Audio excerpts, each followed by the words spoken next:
Good afternoon or good evening, depending on where you might be. My name is Kevin Michael Grace, and this is the KMG show. I thought I'd start off today with something a little personal.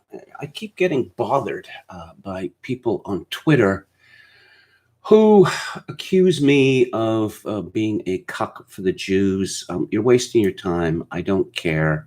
I've made my position on this clear many, many times. I believe that the Jews are an interest group, just like any other interest group, and it can be criticized on that basis without any imputations of anti-Semitism, however that might be defined.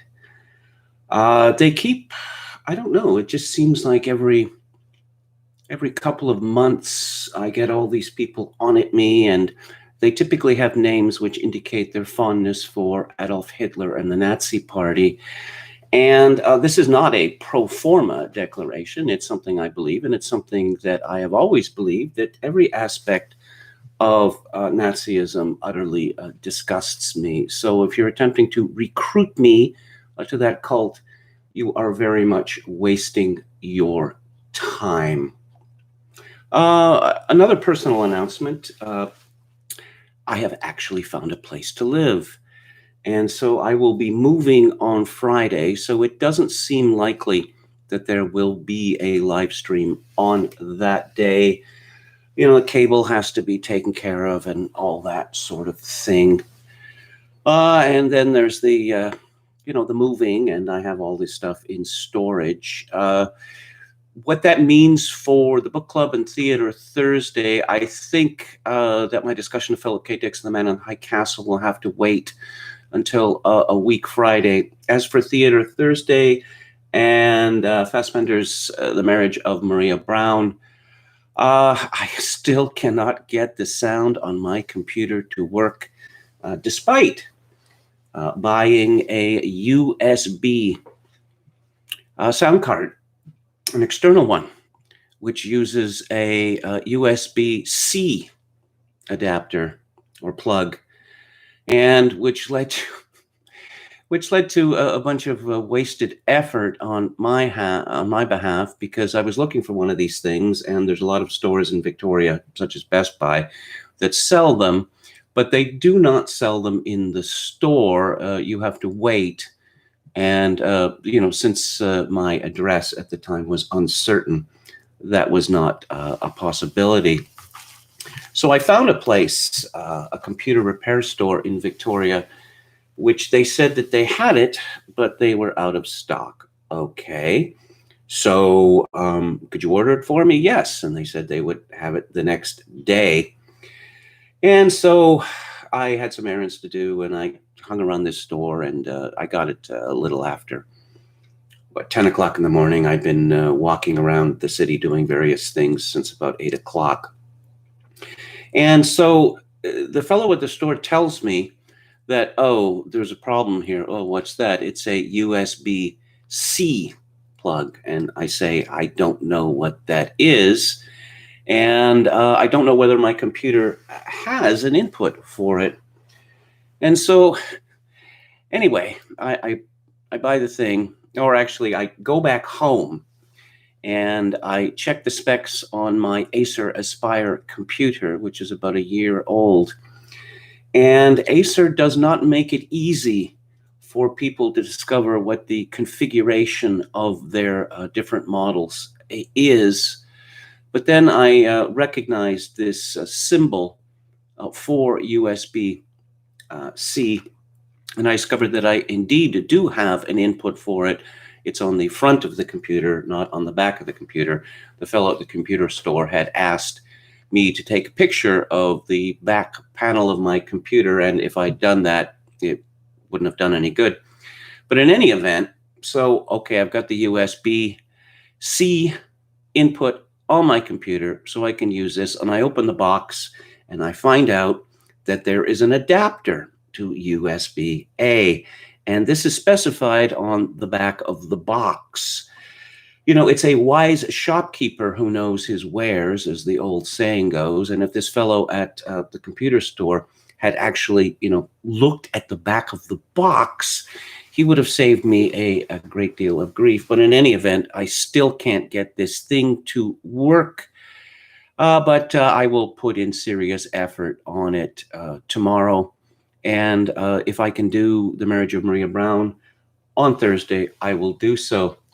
Now back to regularly scheduled programming. Let's see. Once again, the equity markets are not the economy, but we are continually instructed that the opposite is true. So what's the headline story on CNBC? Facebook, Apple, Amazon, and Microsoft close at all-time highs as big tech rallies. Again, you may have lost your job, or you may soon lose your job because of the pointless COVID-19 panic. But it's good to know that the folks at big tech are doing better than ever. Of course, Facebook, Apple, Amazon, and Microsoft have a vested interest in people being locked into their homes because they will have far more time to stare at screens rather than have any kind of relationship with other people. I mentioned the COVID-19 panic, and yesterday on this program, I mentioned that the World Health Organization had walked back on its earlier panic mongering that everyone had to be locked down because asymptomatic COVID-19 carriers were a deadly threat to everyone else. Well, today, the World Health Organization walked back its walkback yesterday.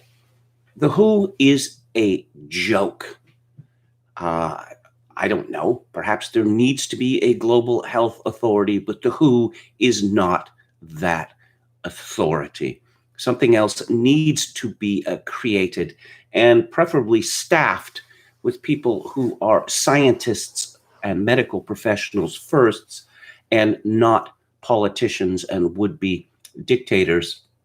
From Axios, the WHO clarified comments an official made on Monday that called asymptomatic transmission of the coronavirus very rare, saying in a press conference that these carriers do take part in spreading the virus, but that more information is needed to know by how much. Again, this is their fallback position that, we destroyed the world based on data. And it turns out that this data is, there's not very much of it, and it's incomplete, and a lot of it appears to be sketchy. But no, we saved the world. WHO official Maria Van clarified Tuesday that patients sometimes confuse not having any symptoms with only exhibiting mild symptoms. In addition, some patients transmit the virus before developing symptoms. Contact tracers classify this group as pre-symptomatic rather than asymptomatic. Van Kerkhove said that the WHO estimates 16% of people are asymptomatic and can transmit the virus. Some models suggest that up to 40% of coronavirus transmission might be due to asymptomatic spread, she added, but much more information is needed. I wonder, the WHO estimates 16% of people are asymptomatic. Based on what exactly? And we've seen the spectacular success of models in the COVID-19 panic. 2.2 million people are going to die in the United States, for instance, and of course it is nowhere near that. But the modelers have not been dethroned. The experts have not been dethroned. And if there is one thing that the sanitary dictatorship, the COVID-19 panic, has demonstrated, is that the experts need to be dethroned before they kill us all. What does Alex Berenson have to say about this? Well, obviously, he's indulging in some schadenfreude.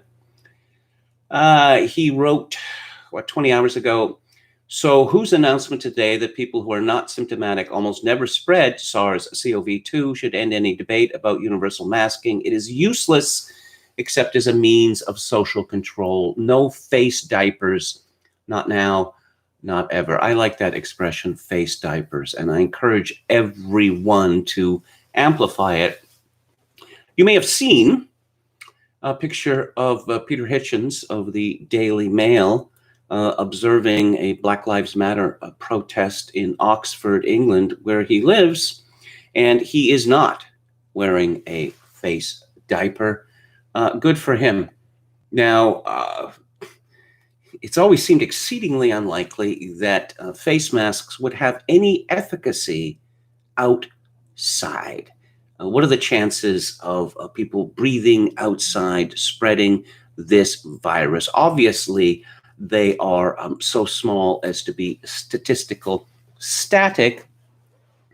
I mean, again, if you want a demonstration of this, watch someone smoking a cigarette outside, and then watch the smoke coming from their cigarette or the smoke coming from their mouths, and see how it instantly dissipates in the vast ocean of air that surrounds all of us when we are outside.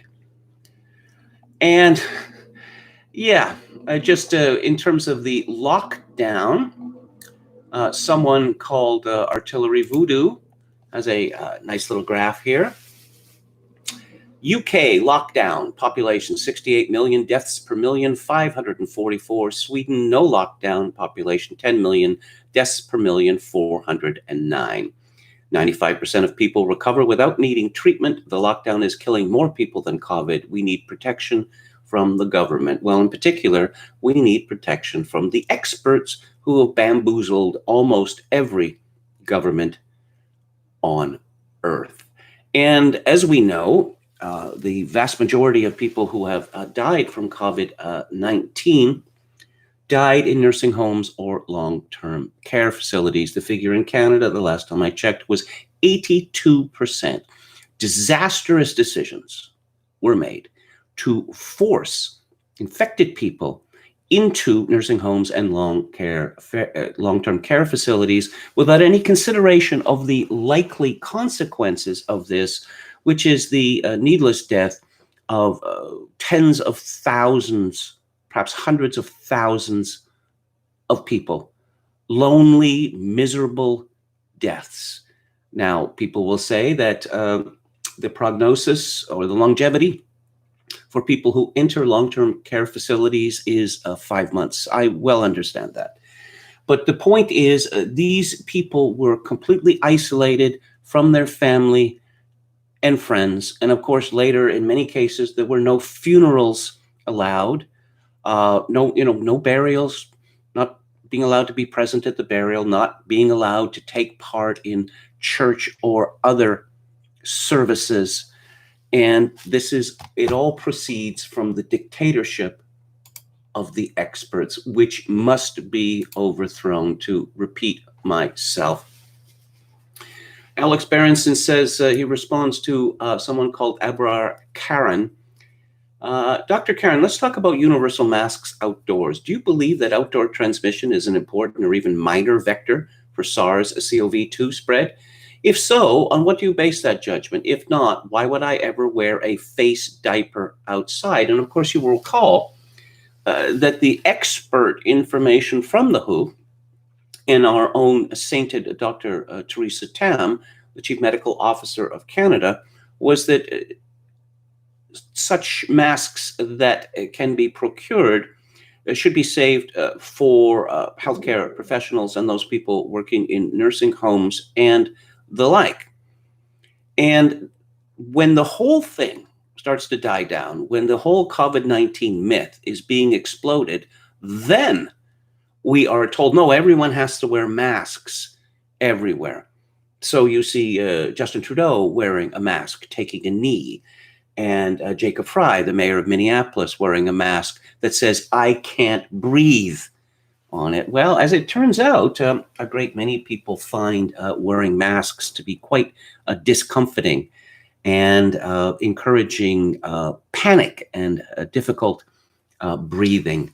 But no, the public health dictatorship had one last opportunity to scare us all to death and to isolate us from each other and to encourage or to bully us into the belief that every other single person on earth is a deadly threat to us. So stay away from them.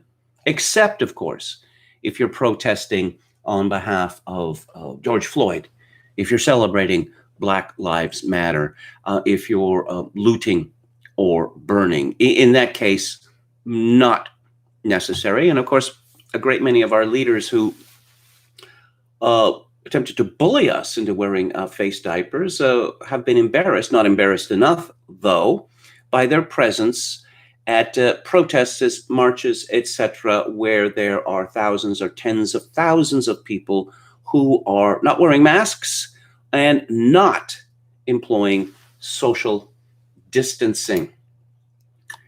Berenson writes in response to the latest news, so now asymptomatic transmission is a thing, says the WHO. Yep, I'm shocked that the WHO would change an important health recommendation or message around COVID in the face of political and media pressure. It's only happened 3 times so far.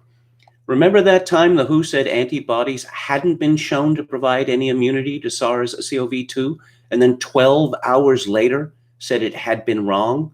That was way back in April. And some other greatest hits from the Dictatorship, the Experts. Where it all began, March the 26th. What's hardest of all for me to believe, at the time of this thread, I respected Neil Ferguson for his honesty and intellectual integrity. Then again, at the time, I hadn't checked his past predictions. Stupid of me.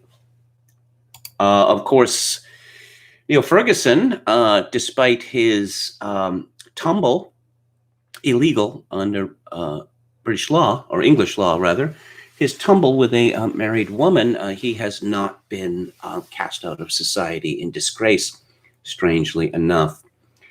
Berenson writes, as you know, I don't have a problem with political rallies or political protests of any stripe, but sneering hypocrisy, especially sneering taxpayer-funded hypocrisy, that I have a problem with. And he illustrates with 2 tweets from National Public Radio. There's one 2 days ago.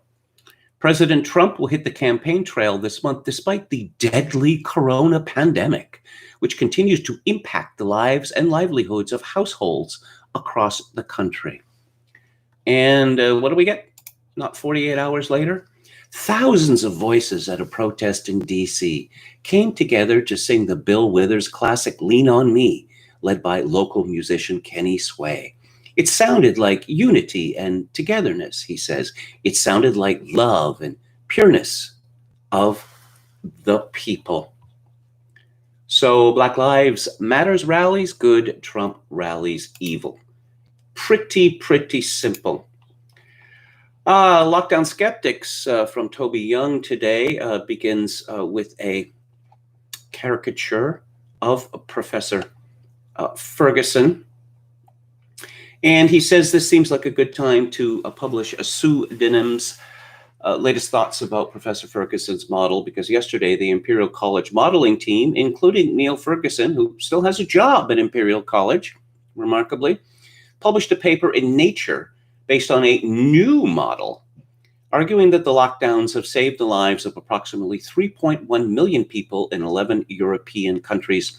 In the UK alone, the authors think the lockdown has saved 470,000 lives. Now, I would have to go back into my archives, but I believe it was on St. Patrick's Day or close to that I predicted exactly this, that the bodies of ordinary people are not going to be stacked up like cordwood.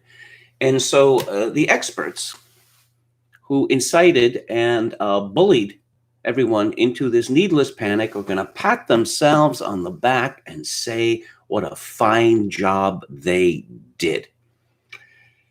Toby Young continues that 3.1 million figure, which they call counterfactual deaths, is the number of deaths they estimate would have occurred by May 4th if there had been no non-pharmaceutical interventions and people's behavior hadn't changed one jot in response to the pandemic. But that's a rather obvious sleight of hand. In effect, their argument involves contrasting the collective impact of the NPIs in all 11 countries, including Sweden, with a counterfactual scenario in which nothing at all was done and saying, look, the lockdown saved 3.1 million lives. No one, as far as I'm aware, has ever advocated that governments around the world do nothing in response to the pandemic. Actually, Dr. Anthony Fauci came very close to that. Regardless, rather, the argument is about whether they overreacted. Have the full lockdown saved more lives than less severe restrictions would have done, given the public health impact of imprisoning everyone in their homes, as well as the catastrophic economic consequences? A personal note on this. One of my brothers, the one who's closest in age to me, spent 13 days in the hospital in December after an operation. He has very serious medical problems, which worsened after the operation, after the COVID-19 panic started, because he was unable to get any kind of treatment. All of the various treatments that he needs were unavailable. Now he's got very sick in the last week. And when he went to the hospital a few days ago, that was the day that hospitals in his province started doing routine medical procedures again. And he told me yesterday that he's very lucky, because if this had been put off another week, he probably would have died. And of course, one of the big questions is, how many people have died of various diseases, various conditions, particularly stroke and heart attack, because hospitals were largely shut down? And how will Professor Ferguson integrate those figures into his model? Toby Young continues, it's also highly implausible to imagine people would have done nothing in response to the pandemic, just carried on as normal, in the absence of state-mandated top-down directives. This flatly contradicts both common sense and actual mobility data from Google and other sources that shows people's mobility falling before the lockdowns were imposed. The authors try and get around this by including the following caveat: the counterfactual model without interventions is illustrative only and reflects our model assumptions. We do not account for changes in behavior. In reality, even in the absence of government interventions, we would expect RT to decrease and therefore would overestimate deaths in the non-intervention model. So they know the 3.1 million number is wrong because their assumptions are wrong, but provide a specific number anyway for illustrative only purposes. But what is it supposed to illustrate, given that it doesn't actually tell us how many people would have died in the absence of any non-pharmaceutical interventions? I think I know the answer. It illustrates the ideological worldview of the scientists involved, which is that virtually the entire population in these 11 countries are sheep-like entities who must be told what to do by experts like them. Reading about a dangerous virus in the news, seeing pictures of hospitals in Italy being overwhelmed won't affect their behavior in the slightest. The epidemiologists, and my word, I am sick of that word, who've been advising the UK government during this crisis often protest that they are perfectly neutral scientists, and anyone who criticizes them is ideological. But as we can see, this imperial college model takes for granted an essentially communist worldview in which the masses must be directed by central planners.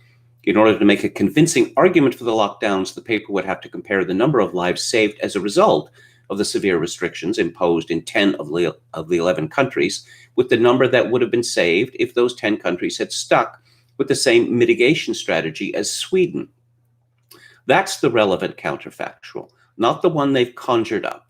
And the case for the lockdowns depends upon calculating the number of lives saved in contrast to that counterfactual and demonstrating that it's greater than the collateral damage done by the extra measures taken. This paper only tells us how effective the lockdowns have been in contrast to an alternative scenario, the do-nothing approach, which no one is arguing for.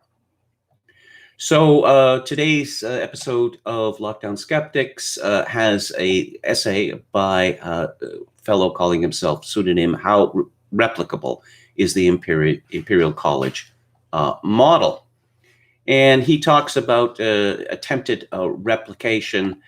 Is to make a long story short, this model cannot be replicated.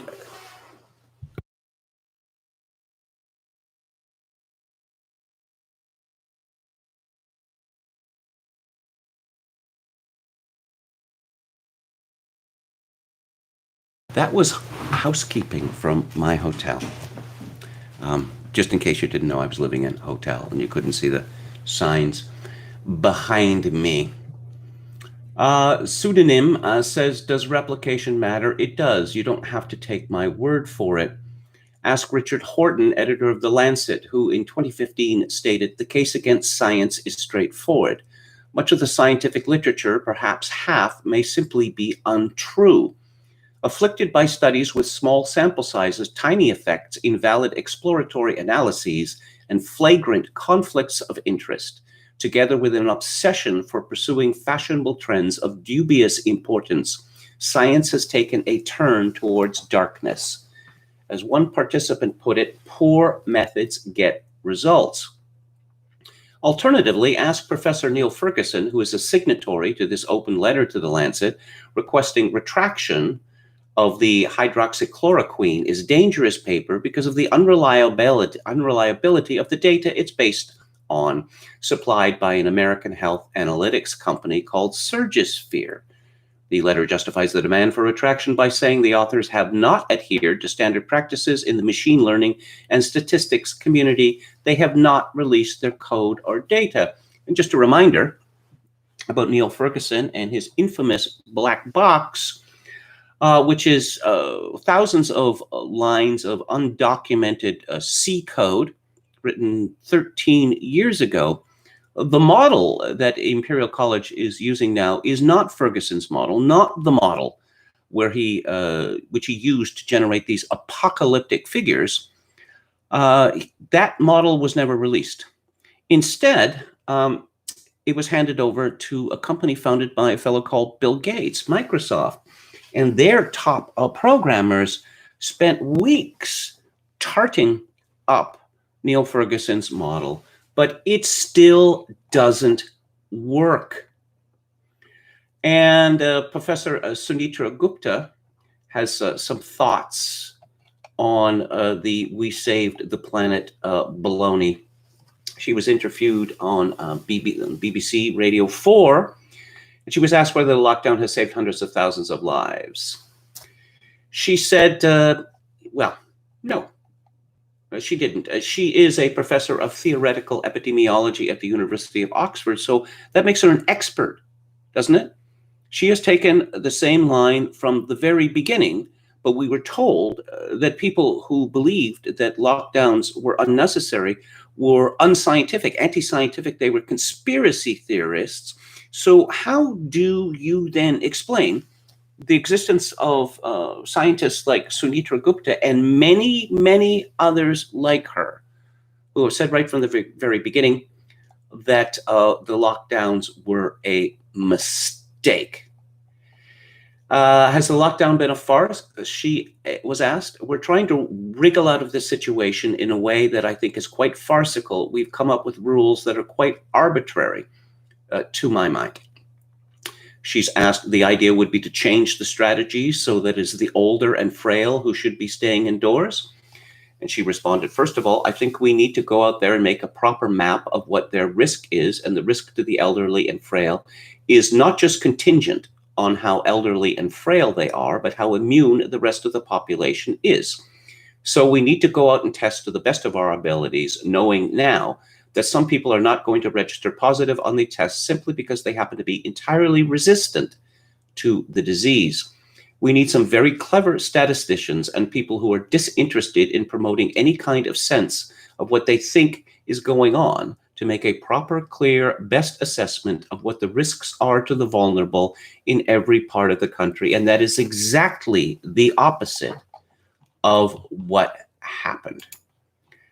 William Briggs, who I have quoted many times on this stream, he has a post today, End the Farce Now.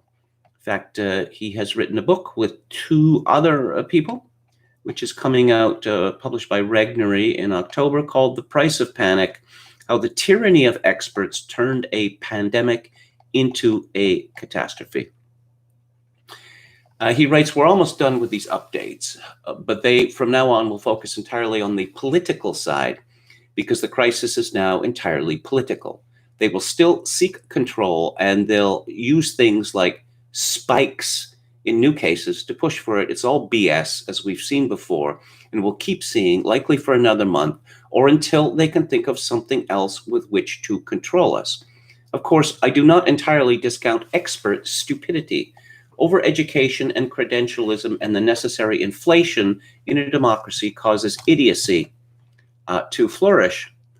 And he appends a tweet from Alex Berenson, who writes, "This is incredible. The New York Times surveyed 500 epidemiologists.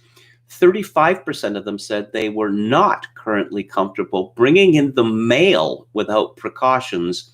70% won't send their kids to school. In other news, 35% of epidemiologists need to be fired now and 70% by the fall." Briggs continues, "It was clear from the beginning to some of us, but I trust it is now obvious to all of us that the lockdowns are entirely political. The focus of the politics shifted since February, March, but it was always politics. In the beginning, it was politicians frightened for themselves. They spent February being anti-racist, now our new national cult. And by March, when they realized their mistake and not wanting to be blamed for it, in a panic, they overcorrected and locked everything down and started tossing the sick into nursing homes. By mid-April, they realized the true benefits of the lockdown. It was causing pain to those who might support Donald Trump. This they loved. The Democrats went with Grabby Joe, a man sliding painfully into dementia. They knew they had little choice. The only path to victory was to derail Trump using any means necessary. So they put the squeeze on, grudgingly opening up certain things, but insisting churches remain barren. Then came the riots, pillaging, looting, mayhem, and murder, which they openly supported. No social distancing required. Not if you were doing it in the name of the new cult. That church they gleefully left open and to which they actively proselytized. Many experts, the same advising the lockdowns, said protests against what were more important than death by corona doom. Is this an exaggeration?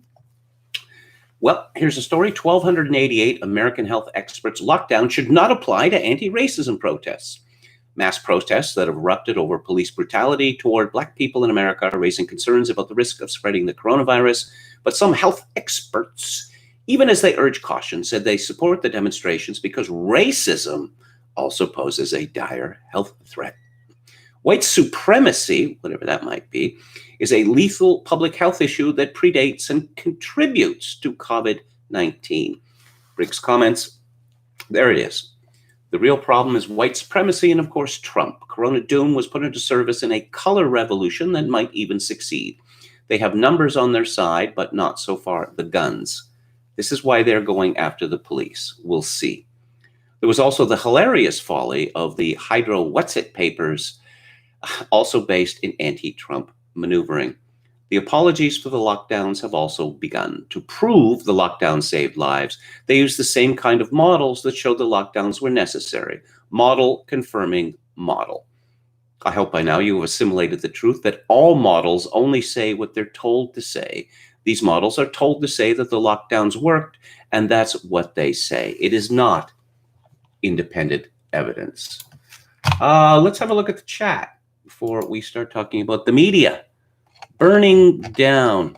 It's so sad, so very sad.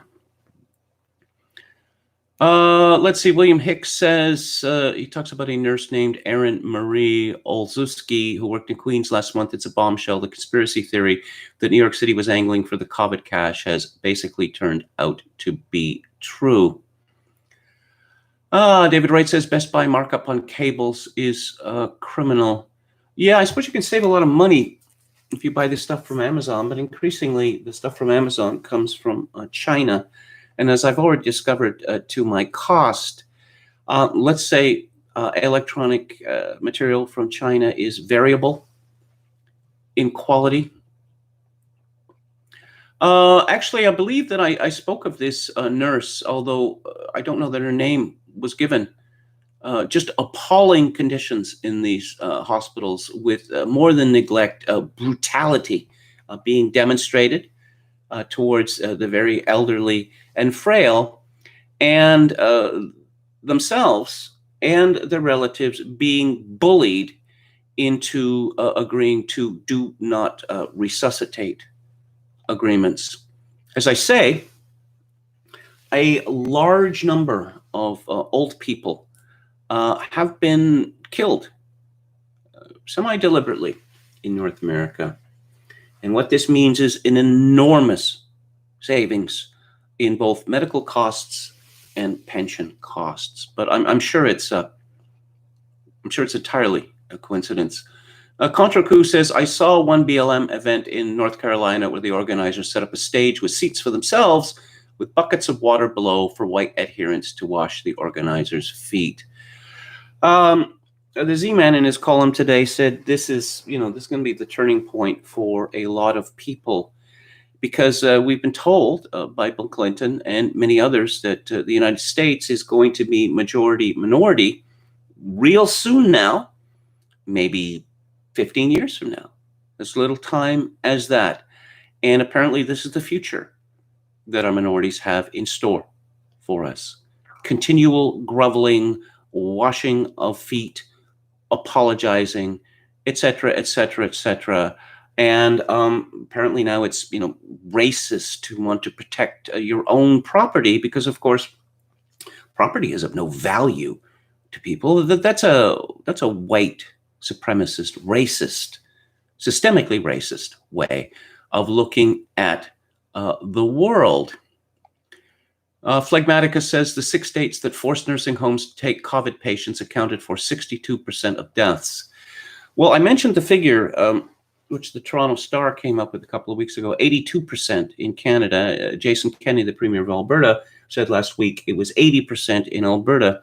Actually, I account for this discrepancy in that it is absolutely clear to me now that the United States, or at least many jurisdictions in the United States, have been deliberately juicing the COVID-19 numbers, while it appears that there has been very little of that in Canada. Okay.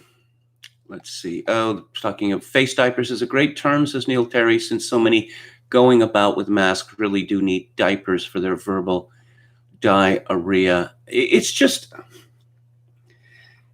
the cowardice of these people, the cowardice allied with the virtue signaling. Imagine that you're the mayor of a major American city, and you not only blub for over a minute at the funeral of a man that you didn't know, that you seek absolution from a black mob. And they tell you, well, you're going to disband the police. Well, no, I don't really think that does. We'll get out of here then. And he's wearing a mask, a black mask that says, I can't breathe on it. William Hicks says, Erin Marie Olszewski says they admitted patients who tested negative and purposefully mixed them with COVID plus patients. Nosocomial infections out the wazoo, many unnecessarily on ventilators. Remember when ventilators were the salvation? Oh my God, we need more ventilators. Why isn't Trump magicking up more ventilators? Then it turns out that in most cases, ventilators were simply instruments that put people to death. Banbek Sultanov says real virus is mimetic stupidity vectored by media meme pathogens and anti-white logoi. Yes, I think that is largely true. People are mimetic, no question about it. They do imitate others around them for reasons of status and otherwise. But independent thinking now is on the verge of disappearing. And I will talk about the media in that regard soon. Okay. Alex DeLarge says, the cancellation of elective procedures has caused enormous harm. It's malicious. So many people have been neglected, made to suffer, and some have undoubtedly died from a lack of care or suboptimal care. Mr. Sultanov says the 75-year-old got pushed in Buffalo, was scanning the cops' walkie-talkies gadgets. Yes, I've seen the slow motion video, and that very much seems what he was intending to do. People are crying crocodile tears about this man, and they're screaming about Trump's tweet where he mentioned Antifa in this regard. Come on, this fellow was, what, 75 years old? You do not, particularly in a riot situation, you do not go up to policemen and start grabbing at their uniforms. I mean, come on. The old cliche, play stupid games, win stupid prizes. People talking about Jamaican food for some reason. Michael Walker doesn't like a Trump because he just isn't bright.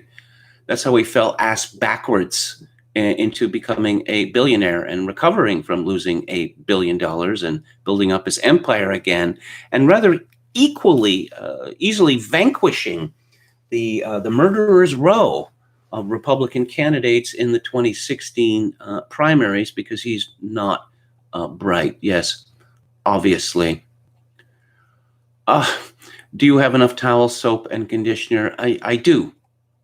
Actually, I should explain that it turns out I just figured this out yesterday, and it's rather shocking. I've been living in hotels since April the 7th, and I'm very glad that I found a place that'll be moving in Friday because reality was beginning to fray around the edges for me. Atomization, very personal in my own case. So the deal is that you get a discount on how much it costs to stay in hotels here, because a lot of them are still closed. There are many thousands of rooms in this city that are not available. I suppose one of the main reasons is because the American border is still closed, and Victoria depends to a very large extent on American tourists from Seattle and elsewhere. But you get a discount on the rate because the maid service is not provided. That the maids, the housekeepers, they're all wearing the masks. They do not come into your room. But if you need things, they ask you once a day. If you need to be brought up to date, Mr. Sultanov says we are free to choose with whom to associate, period. That's the ideal. That was formerly the law. It certainly seems to have largely died out.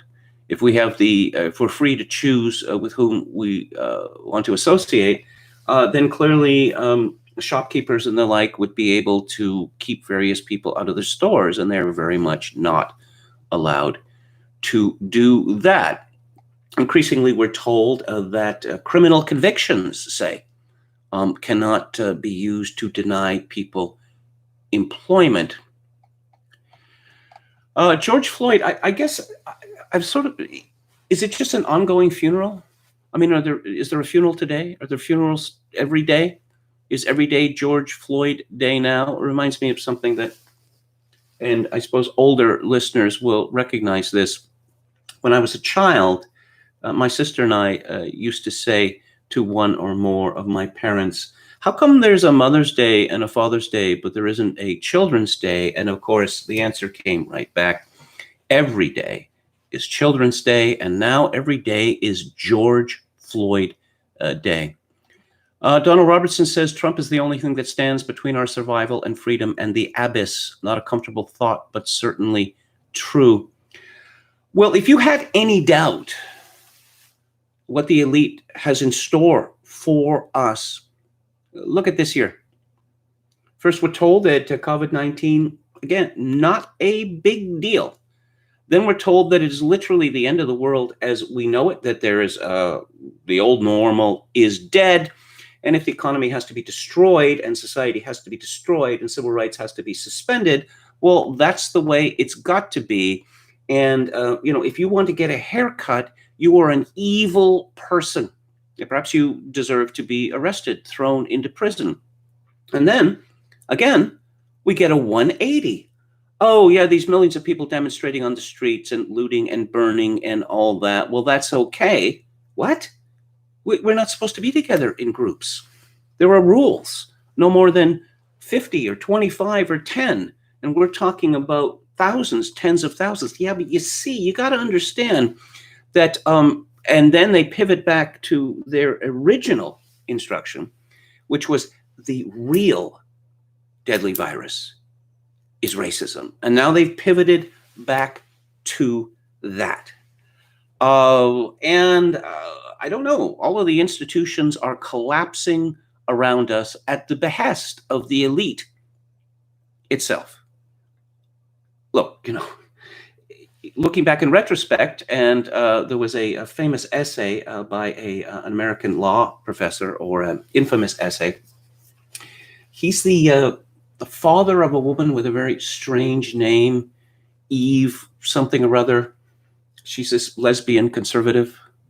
And the gist of his essay was that when Hillary is elected in November, when she's inaugurated in January 2017, that's where the hammer comes down and all the thought criminals are dealt with. Well, a lot of thought criminals have been dealt with in 2020.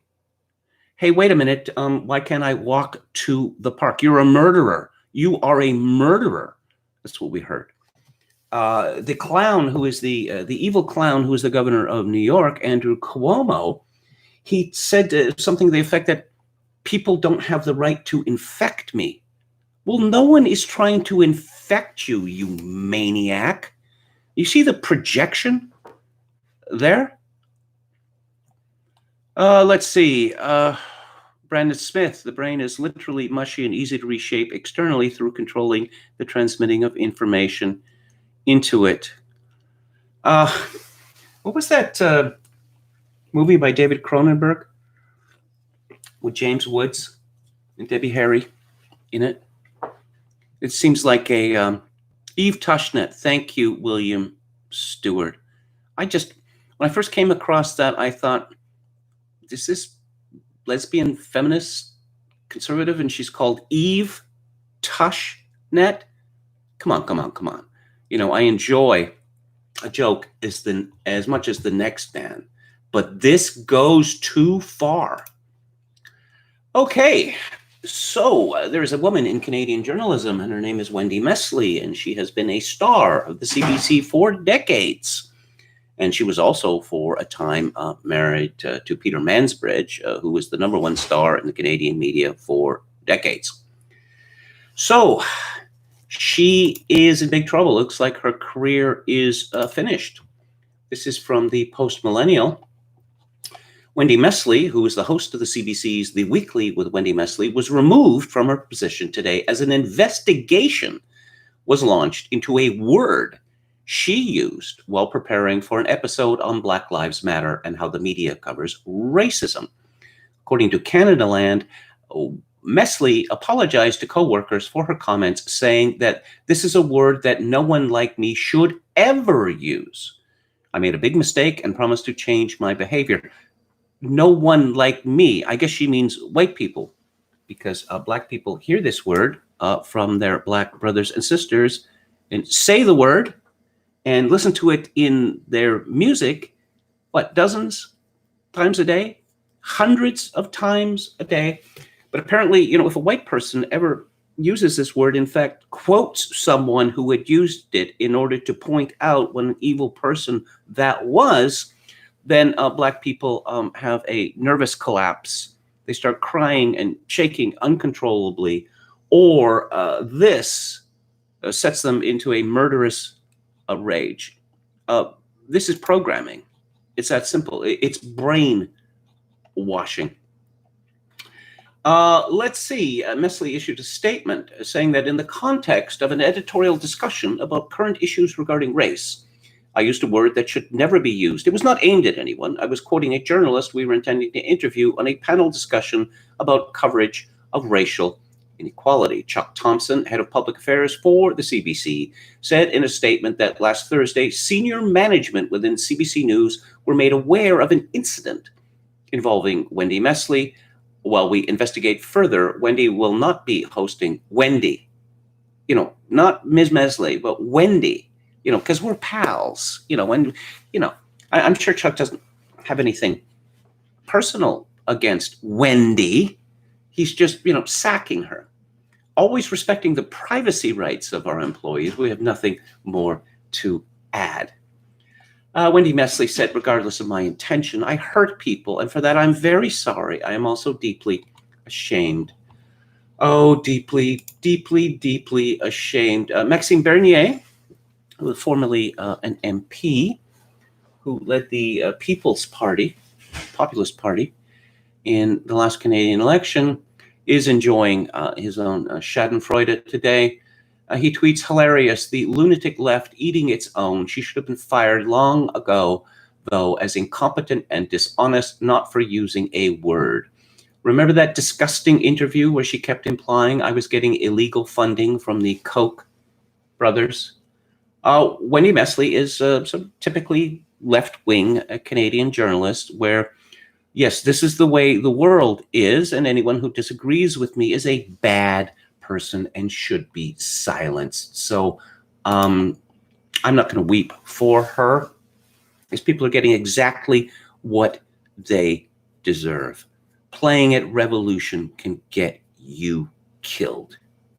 Also, Nietzsche said about staring into the abyss is also staring back into you. Jonathan Kay, who is a long time with the National Post and is now the intellectual dark web publication, the one that Toby Young works for. He's associated with that. He writes, I know Wendy Mesley, wonderful journalist, beautiful person, and the opposite of a hater. Mesley clearly not using forbidden word at racist face value, yet CBC VPs reward decades of loyalty by kicking her to the curb. Defund the CBC. It's unsalvageable. I know that Jonathan Kay, who I had some dealings with, is an intelligent man, and he's a thoughtful man.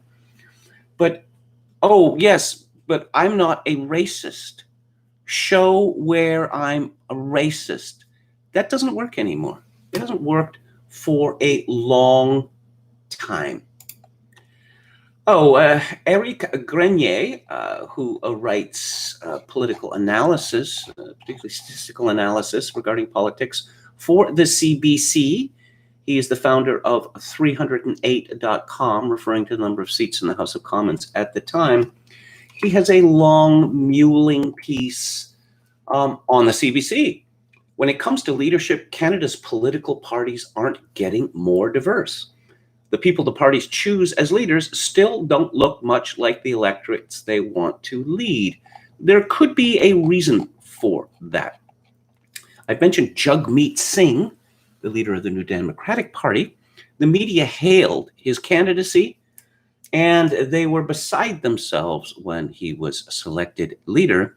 And I made a prediction at that point that this was not going to work out well for the NDP. And indeed it didn't.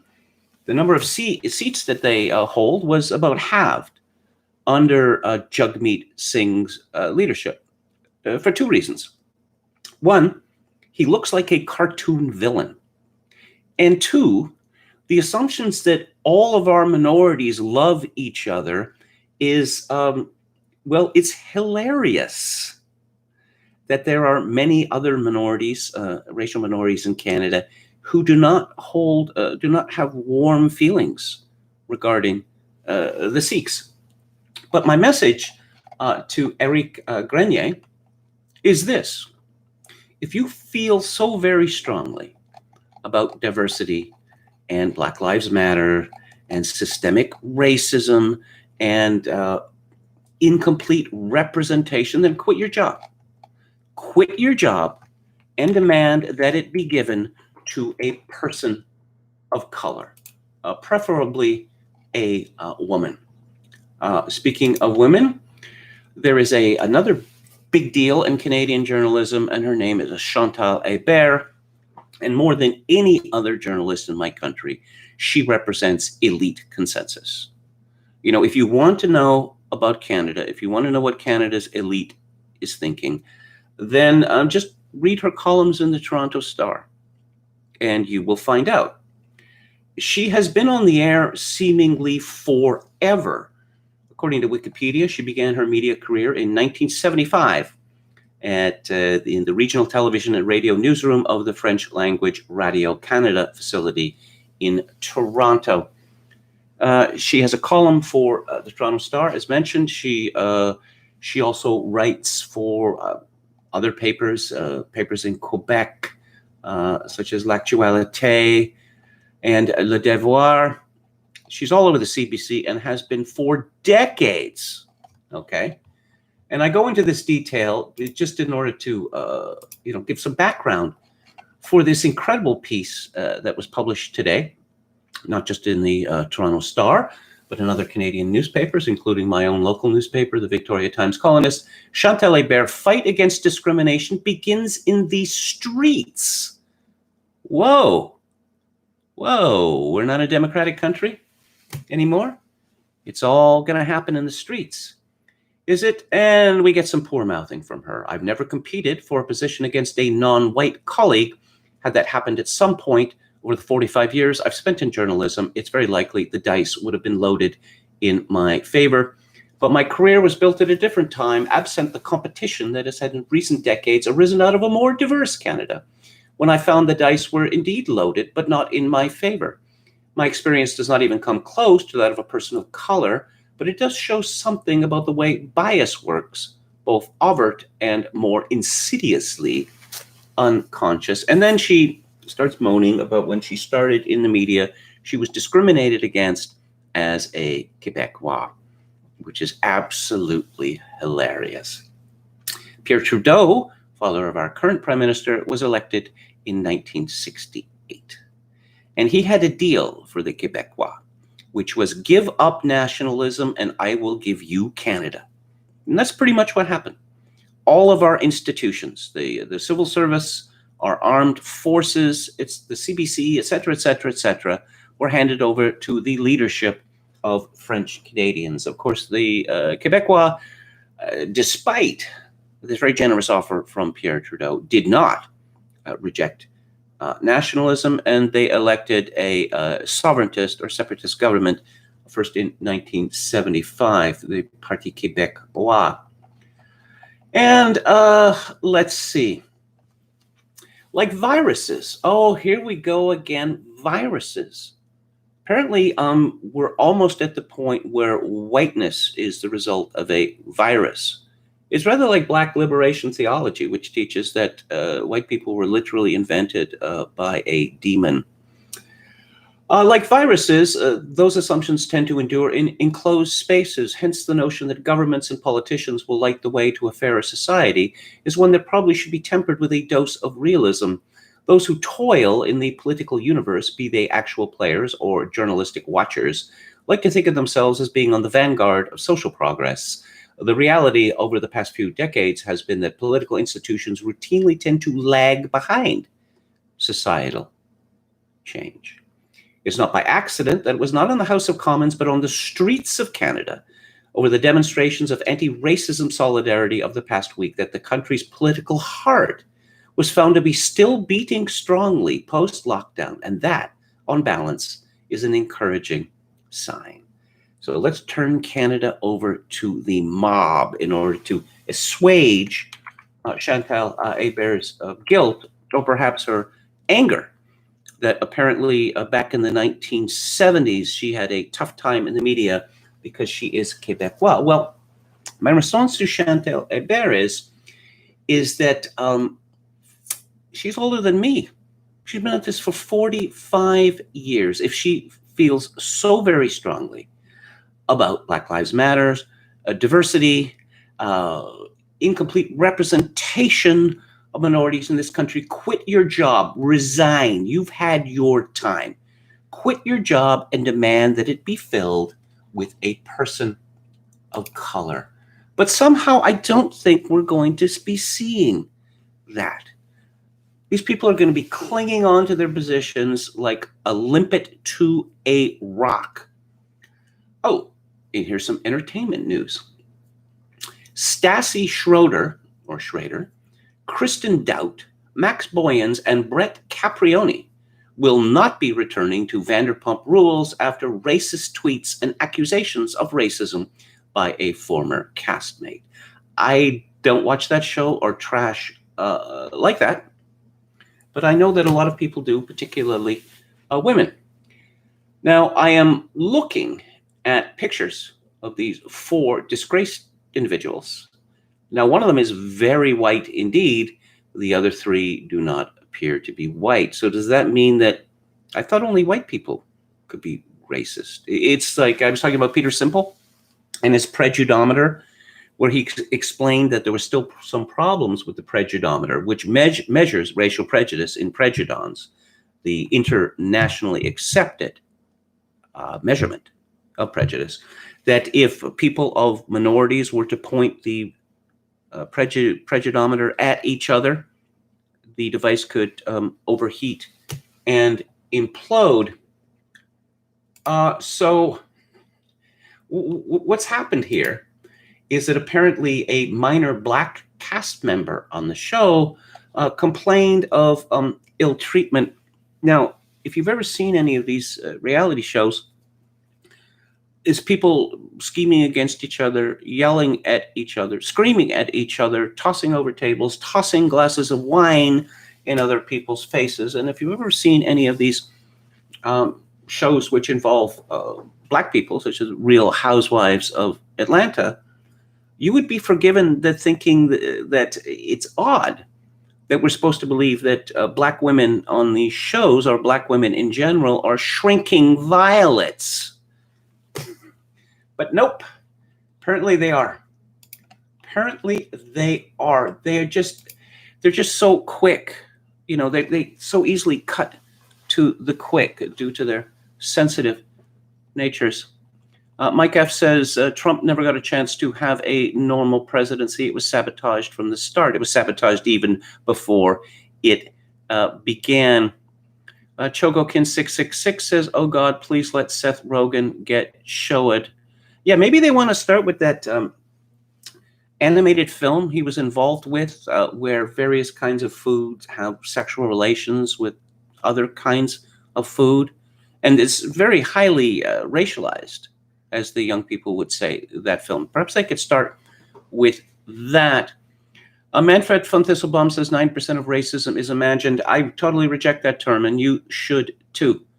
As Peter Simple said, it is something that should be spelled always inside inverted commas. It's not something that can even be defined. Now we're told that racism, one of the attributes of it is, well, not praising, not supporting Black Lives Matter, not insisting that Black Lives Matter is the most important issue in the world. Now, not enough money for programs. I guess if you're not in favor of defunding or shutting down the police, that makes you a racist as well. There is no way that you can win that game, so stop playing it. Michael Walker says 9% of racism isn't real, says the white male. Yeah, I am a white male. What of it? You got a problem with that, pal? For the whole of my lifetime, the so-called white supremacists who run my country and run the United States of America have been kowtowing to black people. It's that simple. White people are terrified of black people.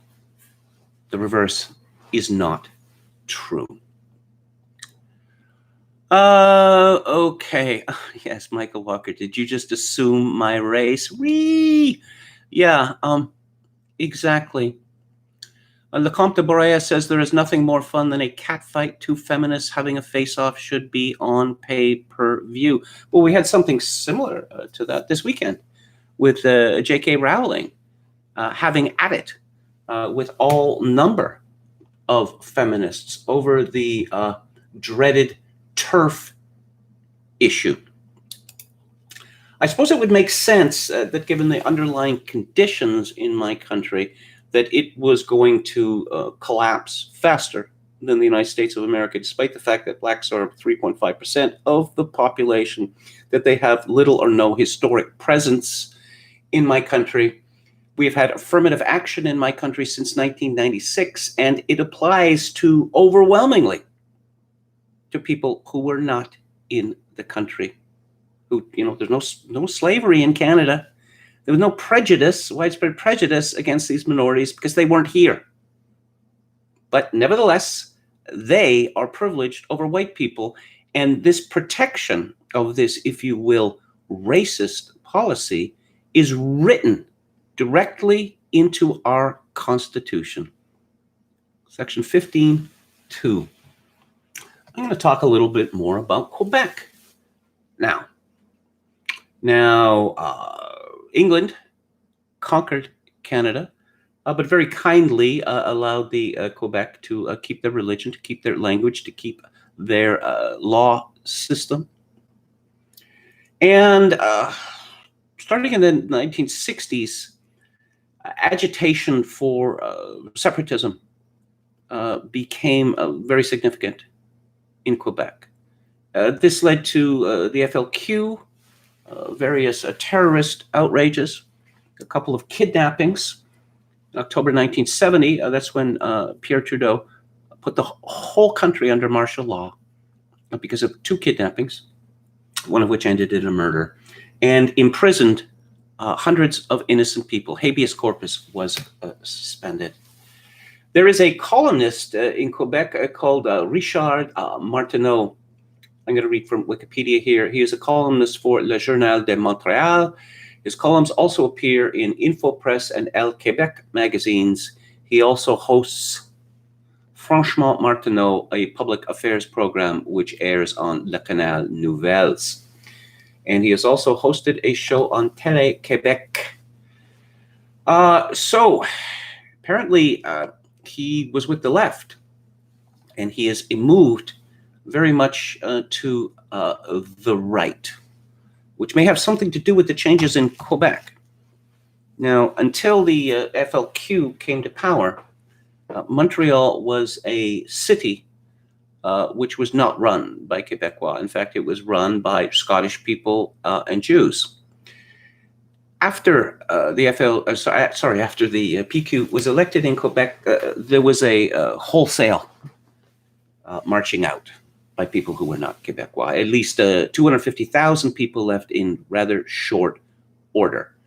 In other words, the position of these people was, we cannot bear to live in a province which is led by Quebecois. Now, I don't know, one might say that's a racist attitude, but these people were never called on this. Part of it has to do with the fact that they took their leftist beliefs with them when they left and infected the rest of Canada. In any event, there is a shocking piece in Le Journal de Montréal today called Speak White Again. And Twitter is melting down over this, despite the fact that obviously few people have read the column. I have to note that Google Translate has gotten a lot better, all right?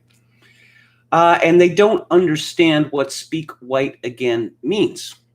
They have no historical consciousness. What it refers to is that for the longest time, probably up to the 1970s, Quebecois were barked at to speak white, meaning speak English, not French.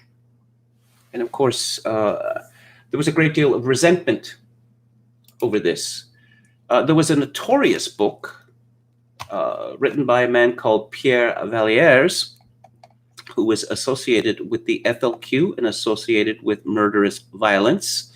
And it was called Negres Blancs d'Amérique. I'm not going to translate it. It's pretty easy to figure out what it means. But the argument is that the Quebecois in Canada are treated like, this came out in 1968, are treated as blacks are in the United States of America. So this is the background to this column by Richard Martineau. He begins, certain cultural events have cut the history of Quebec in two, not with a scalpel, but with an axe. The publication of Refus Global, which invited Quebecers to free themselves from the influence of the Catholic Church.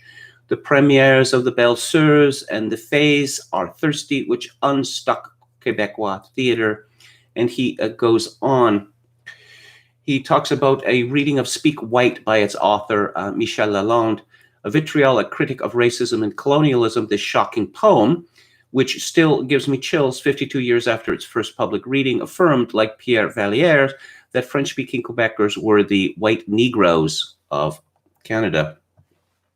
Raise your voices of foremen. We are little hard of hearing. We live too close to the machines, and we hear only our breath above the tools.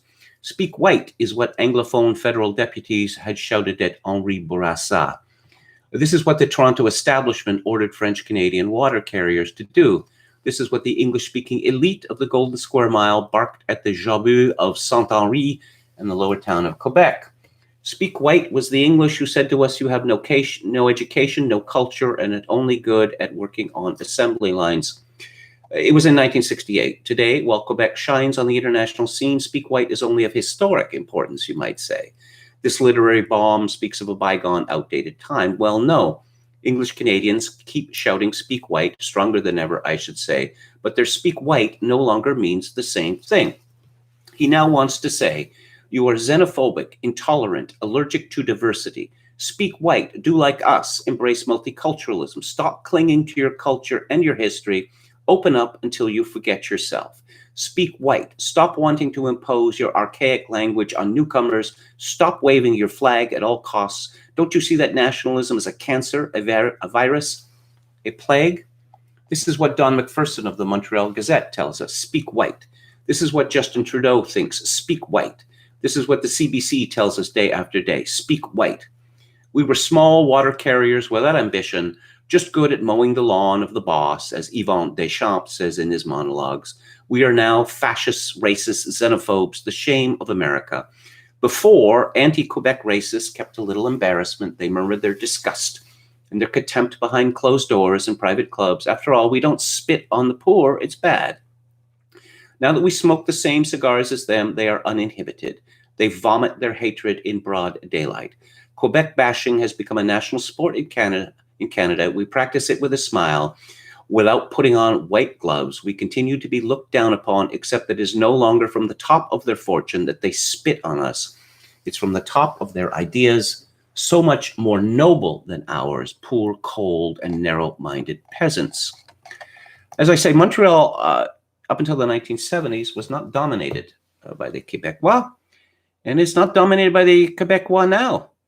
It's dominated by Arabs and Berbers and Haitians. Now, the Canadian government, starting from 1967, decided out of spite, boredom, the imp of the perverse, however you want to describe it, that Canada was a really boring country with nothing to recommend it, so it needed to be turned into the world. And that is what has been happening since 1967.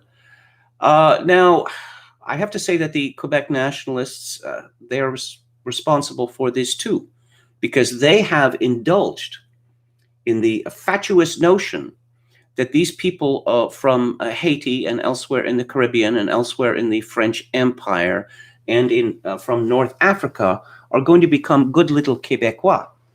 Now, of course, the French were massacred in Haiti. All white people were massacred in Haiti, roughly 1804, something like that. And of course, then the mulattoes, they were massacred as well. Why would the Quebecois believe for a second that the Haitians have any fondness for them? But in response to the changing nature of Quebec, we have seen a very strong secularism arise there.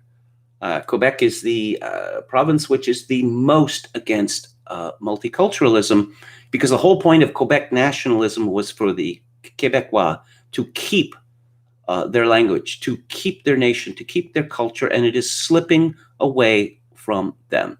So now religious symbols in dress or whatever are banned among public employees, and this has broad support across Quebec, except for the minorities, of course. And the Maudits Anglais, they like to mock the Quebecois for this, because the Maudits Anglais are determined to surrender their own history, culture, traditions, to surrender the country that they built.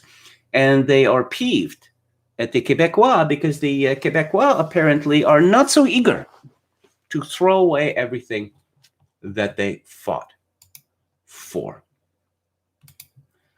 Oh, something else in this regard. Some of you may have known this, and I thought this was deliberate, and this was demonstrated to me today. You may notice when you're looking at some subject or some person on Twitter, you find all of these irrelevant tweets. Now, in often cases, it's people trying to sell things or sell nude pictures of their bodies. But recently, it's been K-pop. I don't know if you're familiar with K-pop. It refers to Korean pop, which is a genre where the men do not look like men and the women do not look human. Let's see. Speak white again, and a bunch of stupid emojis. Try never speaking again. Stupid emojis. BTS for Richard Martineau and his absolute MF nonsense, and a bunch of stupid emojis, and then a picture of K-pop stars looking as they do. By the way, K-pop is a cesspool of sexual abuse and indentured servitude, and I do not want it in my country. But scrolling down, the responses to Richard Martineau, you see again and again, K-pop, K-pop, K-pop. Why is this happening? Well, I found out about this just a couple of weeks ago, that what happens is that when people want to shut down a message, they call on the K-pop people to spam hashtags with irrelevant nonsense about K-pop and uncanny valley pictures of the K-poppers. And trust me, they are all uncanny valley pictures. So why exactly K-pop fans who are not all Korean? I don't know. They think that that their shilling for Black Lives Matter is going to save them when the revolution comes. Perhaps they should remember what happened after the Rodney King riots in Los Angeles. Perhaps they should look up rooftop Koreans. Okay, back to Vanderpump Rules. Let's see. Ooh, there's updates in this story. Faith Stowers has reacted to their firing, telling Page 6 she feels so vindicated studios and production are able to see blatant racism and make these positive changes and help move the race forward. What? The race? You mean like La Raza? Help with the fight forward. I was ready to put myself in the line of fire. Now I'm seeing Bravo follow suit, releasing women that have given crazy ratings for them because they want to be on the right side of history. And I'm seeing people are finally hearing us. Nene Leakes. I actually know who this person is, to my shame. Well, alrighty then. Now we have a few more questions to ask about in other areas where there's a major difference. This is getting good. Both Portia Williams and Reza Farahan also praised the decision in Bravo's comments. Racist tweets and accusations of racism by a former castmate. Okay, I'm just looking for details here. The move comes after a recent interview from former star Faith Stowers did, in which she opened about her experience as the only Black cast member during her time on the show. Stowers played a minor role in season 4 before returning as a guest star in season 6, following a hookup with Jax Taylor, who cheated on his then girlfriend, now wife, Brittany Cartwright, with her. On an Instagram Live, she said some of her former co-stars did nothing but attack after her Jax hookup was exposed. Quote, I was wrong, I was this, I was that, calling me names, saying my hair was nappy, which is weird coming out of their mouths. I know what nappy hair means, but I don't know what she meant by that. She then turned her focus on Stassi Schrader and Kristen Doubt, directly accusing them of calling the police on her after they said she looked like a different Black woman who had been drugging and robbing men in Los Angeles at the time. When the police did not take Stassi and Kristen seriously, the two admitted to also calling the military police, claiming Stowers had gone AWOL. Stowers said she was honorably discharged and accused her of stealing Jax's car. That's the whole point of these shows, is that these women hurl insults and whine at each other. But apparently, despite the clips that I have seen of the Black women who take part in this, they are just, they're too sensitive for this world. Here's another update. Brittany Cartwright speaks out on Faith Stowers controversy. I don't have a racist bone in my body. That's not going to save you, Brittany. You are playing their game, and you have already lost. Let's see. I had nothing to do with that. She knows I don't have a racist bone in my body. She hurt me really bad and never once apologized, Brittany replied before shutting down comments on the post. I haven't spoken to her since the night I found out, and I did not say anything about nappy hair. I yelled at her, and I did that rightfully, like any other human being would do if they just found out what I did. See, you can't get mad at Black people anymore. You can't disagree with Black people anymore, because that's prima facie racism. Come on. Try to keep up, Brittany. Okay, I'm going to go back to the chat here. A whole bunch of emojis here. Mike F. Kim should threaten to turn South Korea into a sea of fire unless K-pop is shut down. Metal Mike says they have no chest hair. They really look unworldly. And I haven't seen any examples of these K-poppers who look different in that regard. This is something of a mystery to me because, back from the time, a long time ago, when I read Ian Fleming, and he said that Koreans were the toughest of all of the Asian people, I'd always figured, that Korean men were rather macho, is the word that I suppose that people used to use. Manfred von Thistlebaum says nappy was big in the 1970s. Yeah, Black people and their hair. You may have seen the video of two Black women.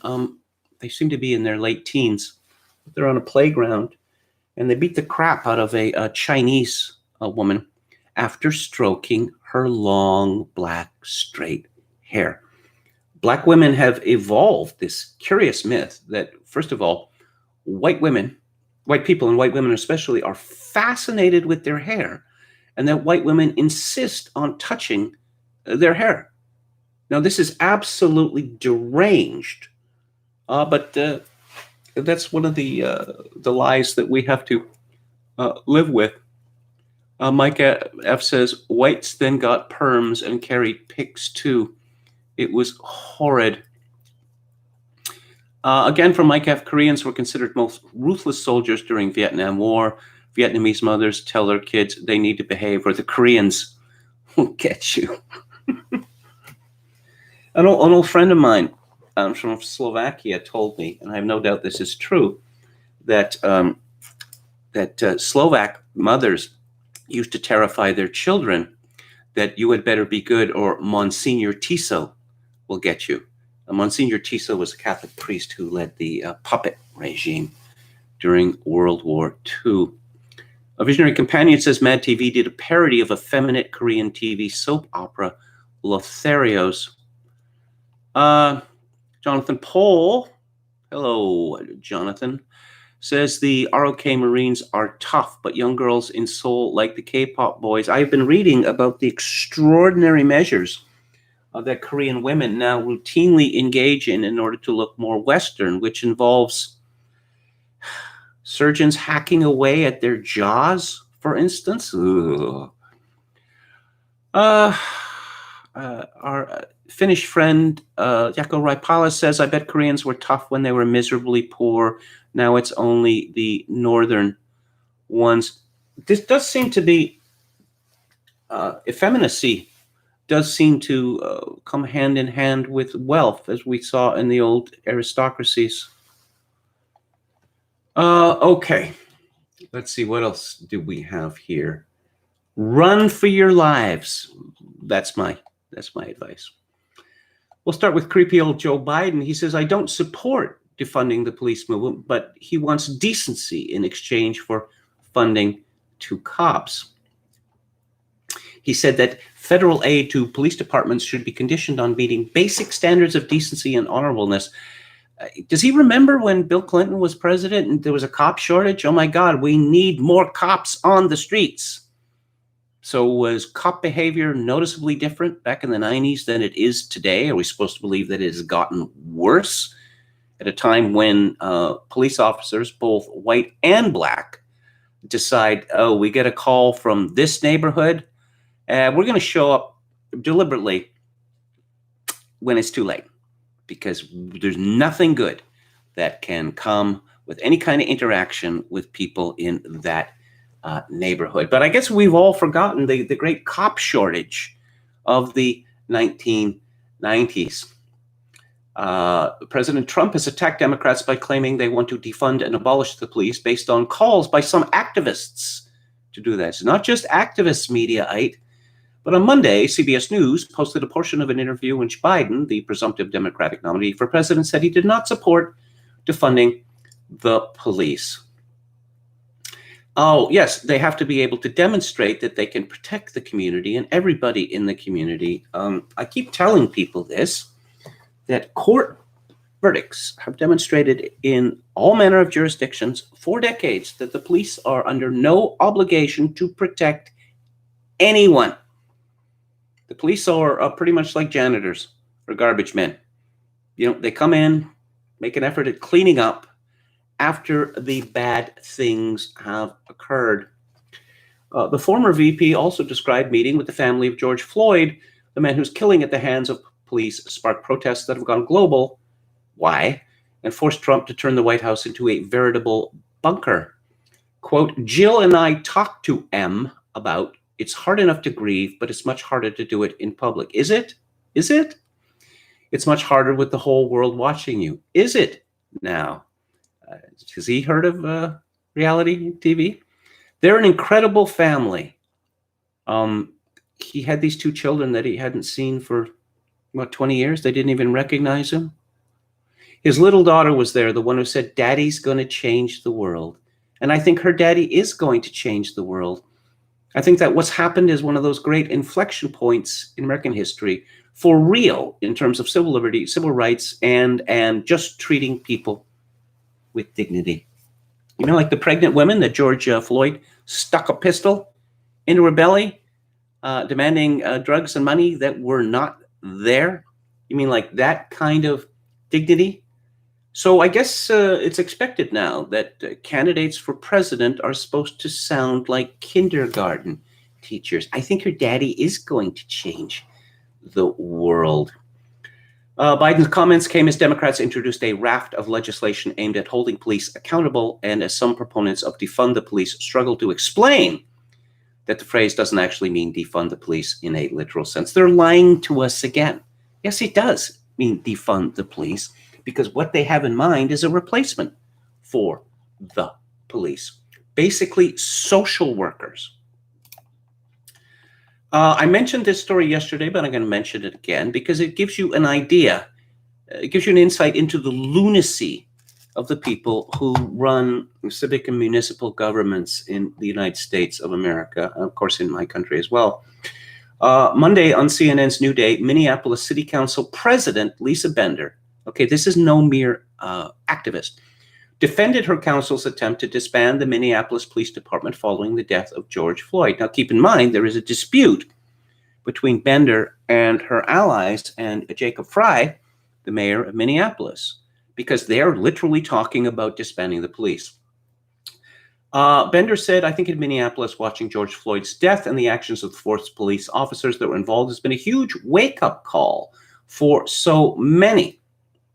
Our reform efforts have failed. Which reform efforts? They've got a black police chief there. They've got a black attorney general, Antifa supporter in Minnesota. And so Alison Camerotto asked, what if in the middle of the night my home is broken into? Who do I call? Bender replied, yes, I mean, I hear that loud and clear from a lot of my neighbors and myself too, and I know that comes from a place of privilege. I'm going to repeat my warning for the white people of Minneapolis. Sauve qui peut. Save yourself if you can. Run for your lives. Do you think that Mayor Frey is going to be blubbing at your funerals?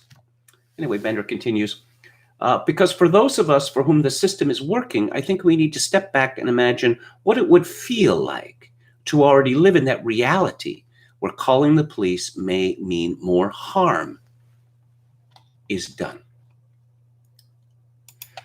Okay, in my own little peaceful city of Victoria, which only has about 75,000 people in it because it hasn't amalgamated with all the other municipalities. Small is beautiful, remember? Could Victoria defund the police? Addressing root causes could increase public safety and lower costs. And again, what would defunding the police look like in Victoria? It explains defunding the police doesn't have to mean disbanding the police department overnight. Well, you don't have to do it overnight. It can mean shifting funding within the city budget from the police to other social services, such as housing, mental health supports, and other forms of frontline care. One option would be to create more high-quality jobs for frontline care and support workers. A frontline mental health support worker at the Portland Housing Society, for example, can expect to make $38,000 a year to start, and is responsible for crisis intervention and de-escalation and for acting as a first responder in medical interventions, including overdose response. The starting salary for a Victoria police officer, in contrast, is $70,000 a year, rising to $100,000 a year after 5 years on the force. The qualifications include basic first aid and CPR, but there is no mention of conflict resolution or de-escalation skills, just, quote, demonstrated sensitivity, unquote, to people whose culture, lifestyle, or ethnicity is different than your own, unquote. I don't know. It seems to me they've made an effort. In fact, the listed qualifications for becoming a police officer goes into greater detail regarding vision and hearing requirements than any social or communication skills. Golly. Are deaf people having trouble becoming policemen and policewomen? I mean, that would actually be shocking. Are people with severe vision impairment, are they having problems becoming policemen? You saw the picture of that chubby little Oriental cop in Toronto wearing glasses. There's another policeman next to him wearing glasses. Policemen were not allowed to wear glasses until fairly recently. And in Toronto, they had to be of a minimum height of 5'9". Also, they had to be in shape. That's all gone out the window because we wouldn't have any female cops. The introduction of female cops has led to a destruction of standards among the male cops because standards have to be the same. And this is a very long essay, but interestingly, I was told by someone who works in the security industry in Victoria about 6 months ago that the police budget in Victoria has already been cut significantly because we have essentially a communist government here, led by a woman called Lisa Helps. There are 9 council members in Victoria. 3 of them are lesbians. 3 out of 9. Another is a Somali immigrant. Another is a Jewish fellow who wants to ban Christmas decorations in Victoria if they are on city property, even if the city's not paying for them, if they are paid for by private individuals. Meanwhile, this same person has posed for pictures published in newspapers with a menorah during Hanukkah. So such is the nature of government in Victoria. I mean, the people here are very, very nice people, but they are amongst the stupidest white people in the world. There is no getting around it. So I guess we all wanted to, know what Natalie Portman had to say about this controversy. This is from Breitbart. Oscar-winning actress. She actually won an Oscar. She can't act. She's never demonstrated an ability to act in anything she's been in. Anyway, Natalie Portman writes that she overcame personal doubts about the defund the police cause, which she supported by signing an open letter demanding that actions from local governments when she acknowledged her white privilege. She also struck a note of contrition. Well, oh yes, and she has got a picture here of a police car with a wheel that's fallen off, because I guess we don't need police cars. When I first heard defund the police, I have to admit my first reaction was fear. My whole life, police have made me feel safe, but that's exactly the center of my white privilege. The police make me, as a white woman, feel safe, while my black friends, family, and neighbors feel the opposite. Police make them feel terror. Really? Your rich black friends? They're terrorized by the police? You have a lot of black friends there, Natalie? I wonder. Portman cited dubious statistics to back up her claim, claiming that the police are the sixth leading cause of death of black men in America. The Centers for Disease Control lists the top 6 causes of deaths of black men in the U.S. as heart disease, cancer, unintentional injuries, homicide, stroke, and diabetes. Okay, so there's the word from Hollywood. Oh, run for your lives. Chicago suffers deadliest day in 60 years with 18 murders in 24 hours. The University of Chicago Crime Lab's numbers do not go back further than 1961, so it's impossible to say how long it's been, if ever, since so many people were murdered in the city one 24-hour stretch. We've got a hardworking father, a high school student murdered, looting at a cell phone murder, college freshman who hoped to become a correctional officer. This is an obvious point that's been made many times, but if Black Lives Matter, how come it seems that so many black people do not recognize that principle, certainly do not act on that principle? Pandora's box has been opened, people. And we've seen in recent years that people in Chicago who thought they were immune, from the rakai because of where they lived, near Lake Michigan. But we've had these scouting expositions on, what do they call it? The Miracle Mile or whatever, where groups of young men barge their way into stores and loot and create mayhem and then flee quickly. And all bets are off now, because we have had an orgy of violence for 2 weeks now, and the police pretty much everywhere across America, except in Washington, D.C., have sat on their hands. And that sends a very powerful message. What other ways can we change the police? Governor J.B. Pritzker, what an impressive specimen he is, I must say. I guess he won the genetic lottery with his last name. This is from WBBM News Radio in Chicago. Governor Pritzker says he'll take a look at a proposal to license police officers as a way to regulate their discipline. The idea comes from Illinois Attorney General Kwame Raoul, who has said police officers should be licensed by the state and potentially have their license pulled for misconduct. Perhaps all officers should be black. But of course, we've been told in the past that it doesn't really matter because the police is itself, police force is itself systemically racist, as is the justice system. Perhaps a constitutional amendment wherein black people cannot be arrested for anything. They have a perpetual get out of jail free card. I think that what Kwame Raoul, the Attorney General of Illinois, has in mind that cops are going to become woke. They're going to be woke social workers. And here's something else to keep in mind, that they're going to be active in the community, apparently. We keep hearing this. And perhaps they'll start showing up at businesses saying, what are you doing for Black Lives Matter? Whatever it is, it's not enough.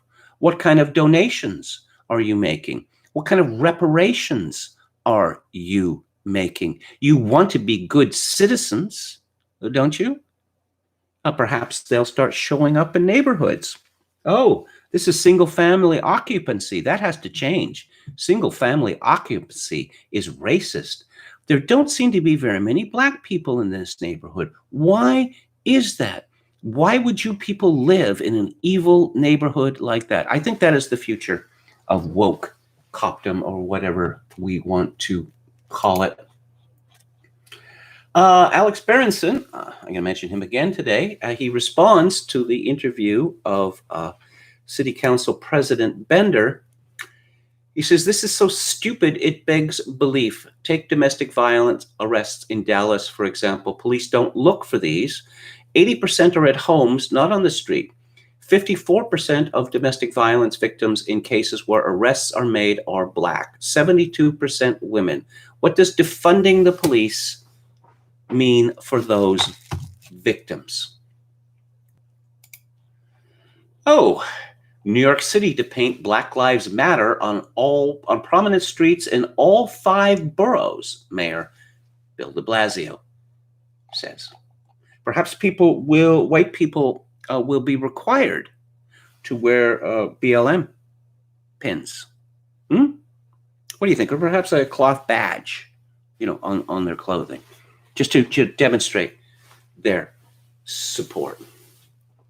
The message will be painted first on a street near City Hall and then other locations in other boroughs in the days to come, the mayor said. A proposal put on the table was to name streets in each borough and to paint the words on the streets of the city in each borough at a crucial location.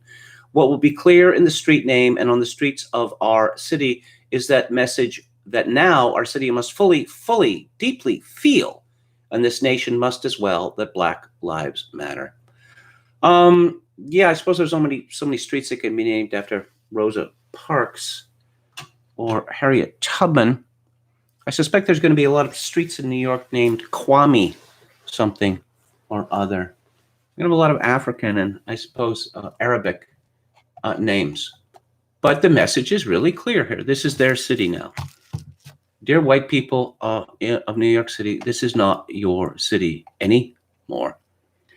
And apparently hundreds of thousands have already left New York City.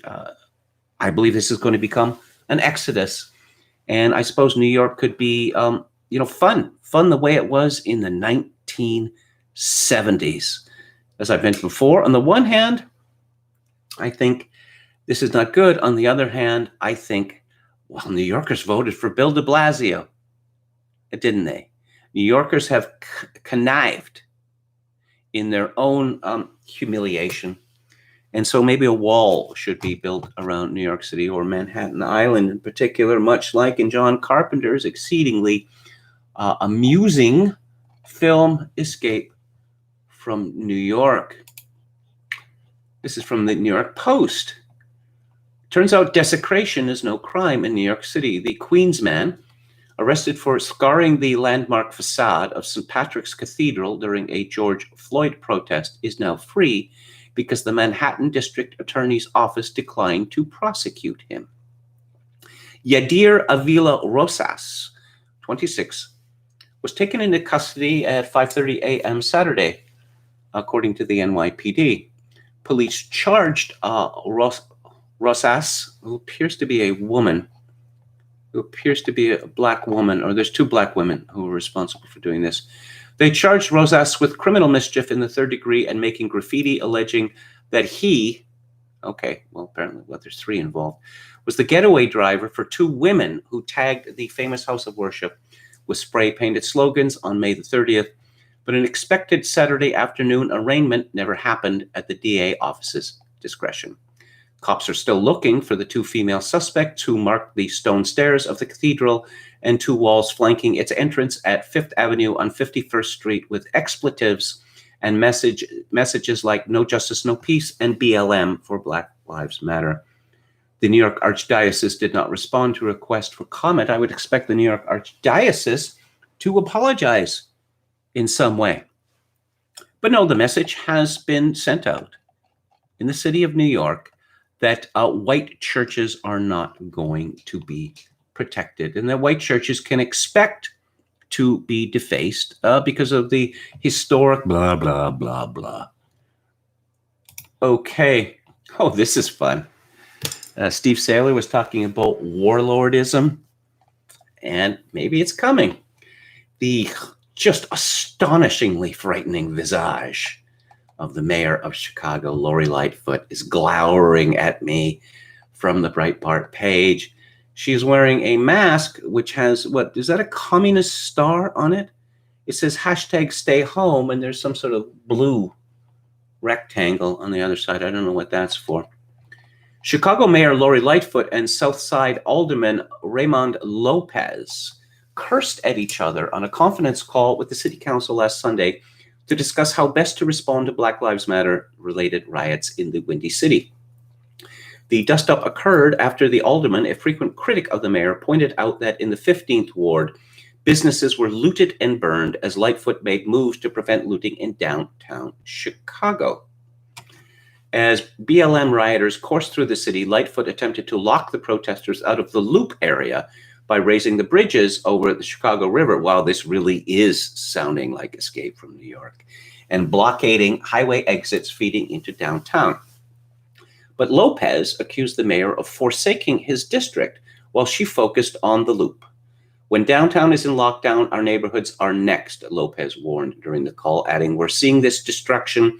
We have seen where in other cities this has gone on for days, and we need to come up with a better plan for days, or at least for the next 5 days, to try and stabilize our communities." You see what's going on here is the Spanish-speaking residents of Chicago are making it clear through one of their representatives that we are fed up with Black people coming to our neighborhood and wrecking stuff. Lopez added that some parts of the back of the yards where leftist radical Saul Alinsky worked in the 30s and 40s in Brighton Park neighborhoods looked like a virtual war zone after the rioters passed through. Half of our neighborhoods are already obliterated. It's too late. Lopez also worried that the rioters would turn from the businesses to the citizens. He noted that there were gangbangers with AK-47s walking on right now, just waiting to settle some scores, and they could use the chaos as cover. When Lightfoot did not immediately respond to his points, Lopez added, "It's not something you ignore. This is a question that I have." The mayor, though, was utterly dismissive of Lopez's worries. "I think you're 100% full of shit is what I think," Lightfoot snapped. The reply set the alderman off, and he shot back, "No offense, F you then," although he didn't say F. "Who are you to tell me I'm full of shit? Maybe you should come out and see what's going on." Apparently, the Rainbow Coalition is running into some difficulty in Chicago. NASCAR. That's where they have the Chevy Luminas that drive in a circle. Very popular in America. They've got a black driver. His name is Bubba Wallace, and the Confederate flag must be banned at the tracks. Okay, again, I don't really know how NASCAR is clearly going to do this. But in effect, NASCAR is most popular in the south of the United States. Southerners, we hate you and your heritage. Please give us money. Is that going to work? Well, the NFL is trying it, and I guess NASCAR is trying it as well. David Petraeus. Where do I know that name from? Well, he's a retired U.S. Army general, former CIA director. Again, I was talking about this last week in the book club, that sometime after 9/11, it was decided that no, everything to do with the so-called intelligence community must be run by the military. I remember David Petraeus testifying before Congress on something some years ago, and I was shocked by his appearance because he had so much fruit salad on his chest, You'd think he was Audie Murphy or Alvin York or someone like that. Now, of course, David Petraeus got into, and I'm looking at a picture of him in Wikipedia, and wow, was he like have 100 different decorations? Wow, he must be just like a madman, out there in the field. But he ran into some difficulty with a woman, Cherchez la Femme, a woman who was co-writing his biography. And it turns out that he was boinking her, and that also she was pursuing a vendetta against some other woman who was associated with a general. And it was all very, how much, I believe I mentioned this with regard to Facebook. As far as I can tell, the major purpose of Facebook is that it allows women to cyber stalk other women and men. And there was a whole lot of stalking going on in this Petraeus scandal. Eventually, Petraeus pleaded guilty to a misdemeanor charge of mishandling the classified information that he provided to his mistress and biographer. Now it turns out that David Petraeus really doesn't like Robert E. Lee. I would suggest that a reason for that could be that, unlike Petraeus, Robert E. Lee's armies actually won a battle or two. But he has a long, mewling piece in The Atlantic, which, let me bring it up here. Take the Confederate names off our army bases. It's time to remove the names of traitors like Benning and Bragg from our country's most important military installations. I believe I may have read a letter that President Dwight Eisenhower, who was also a general, but he was a winning general. Remember when America had winning generals? He had a portrait of Robert E. Lee in his office, and he was asked why he had a portrait. And he replied that Robert E. Lee was a great American. But now, of course, he's just simply a traitor. It gives me considerable pause, Petraeus wrote, for example, to note that my alma mater, West Point, honors Robert E. Lee with a gate, a road, an entire housing area, and a barracks, the last of which was built during the 1960s. A portrait of Lee with an enslaved person adorns a wall. An enslaved person? How about a slave? Adorns a wall of the cadet library, the counterpoint to a portrait of Grant, his Civil War nemesis, on a nearby wall. I could point out that Ulysses S. Grant was exceedingly decent and considerate towards Robert E. Lee and his soldiers, but that was a different age. We do not live in a country to which Braxton Bragg, Henry L. Benning, or Robert E. Lee can serve as an inspiration. I guess, courage is no longer an inspiration, especially for top military men. Acknowledging this fact is imperative. Should it fail to do so, the Army, which prides itself on leading the way in perilous times, will be left to fight a rearguard action against a more inclusive American future. What the hell are you carrying on about? Petraeus' remarks come after the Marine Corps ordered the removal of all Confederate paraphernalia from Marine bases around the world. The U.S. Marine Corps said the Confederate battle flag has all too often been co-opted by violent extremist and racist groups whose divisive beliefs have no place in our core. Our history as a nation and events like the violence in Charlottesville in 2017, are they serious? They're talking about Charlottesville in 2017, not like New York and Los Angeles and Minneapolis and Chicago in 2020. But I guess that what's happened in American cities in 2020 is not actually violence. It's righteous anger, something like that. Yeah, okay. So is Petraeus angling to become another one of those generals who's going to be part of the coup attempt? U.S. military now rethinking links to Confederate Army symbols, and there's a picture of the gate at Fort Bragg, which is the home of the Airborne and Special Operations Forces. This is from AP today. Defense Secretary Mark Esper and Army Secretary Ryan McCarthy, both former Army officers, put out word through their spokesman that they are open to a bipartisan discussion of renaming Army bases, such as North Carolina's Fort Bragg, that honor Confederate officers who led the fight against the Union and directly or implicitly defended the institution of slavery. I would say, the U.S. Army General, I believe his name was Michael Short, in the U.S. Air Force, he admitted in an interview that the U.S. Air Force had engaged in the terror bombing of civilians in Belgrade in 1999 during the War of Clinton's Pants. Do they really want to lift up that rock? Because there are many things done by the U.S.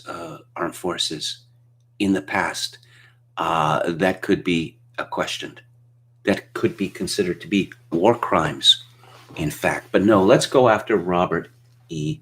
Lee. I've been to Arlington, Virginia, to the Arlington National Cemetery, and I've been to Lee's house there. Very impressive. That is, I have to say that I was quite put out when I was there by a bunch of women snickering and gossiping, in the graves all around them. No sense of honor.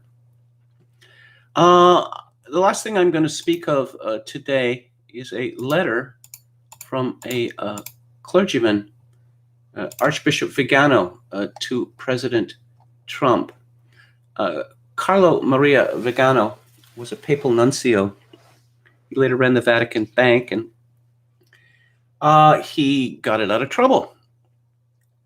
And he has attacked the current Vatican regime for its protection of child rapists, of which the Catholic Church has many. Vigano has become a very controversial figure because Pope Francis has been loath, to put it mildly, to take action against the many high-ranking prelates of the United Church who have engaged in child molestation or who have covered up for child molesters for reasons of his own. But Archbishop Vigano wrote a letter to President Trump. It begins, in recent months, we've been witnessing the formation of two opposing sides that I would call biblical, the children of light and the children of darkness. The children of light constitute the most conspicuous part of humanity, while the children of darkness represent an absolute minority. And yet the former are the object of a sort of discrimination which places them in a situation of moral inferiority with respect to their adversaries who often hold strategic positions in government and politics, in the economy and in the media. In an apparently inexplicable way, the good are held hostage by the wicked and by those who help them, either out of self-interest or fearfulness. These two sides, which have a biblical nature, follow the clear separation between the offspring of the woman and the offspring of the serpent.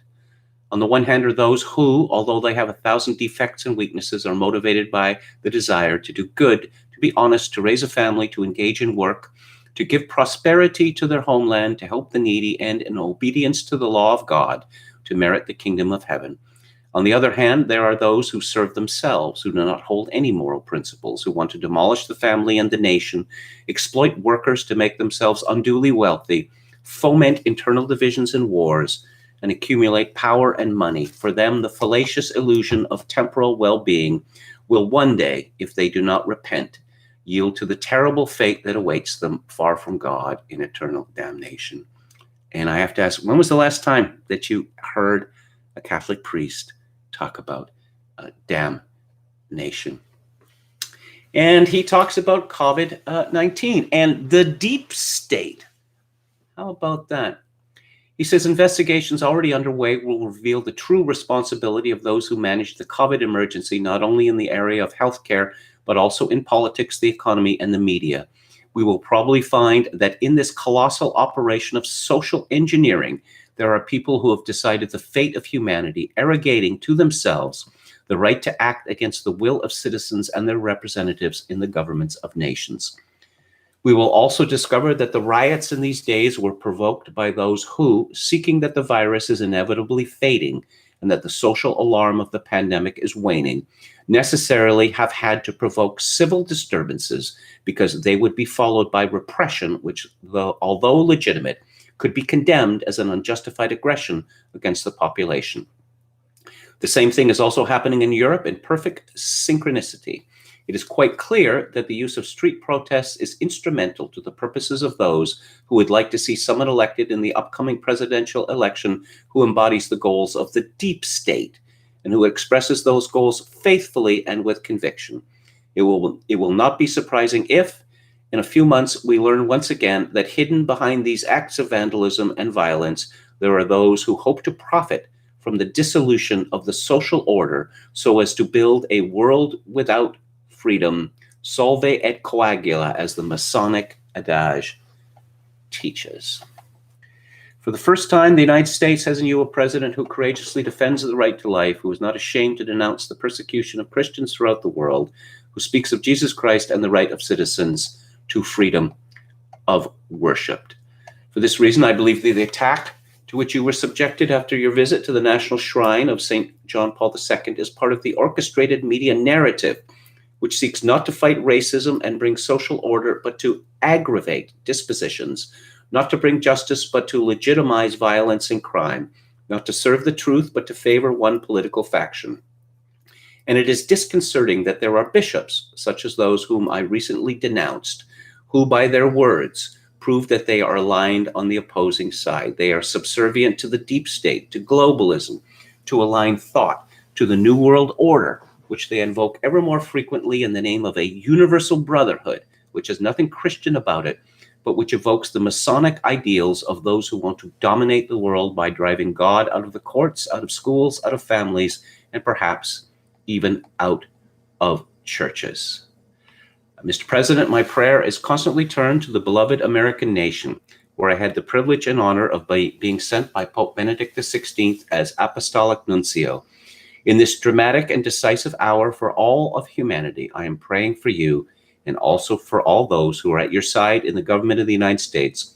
I trust that the American people are united with me and you in prayer to Almighty God.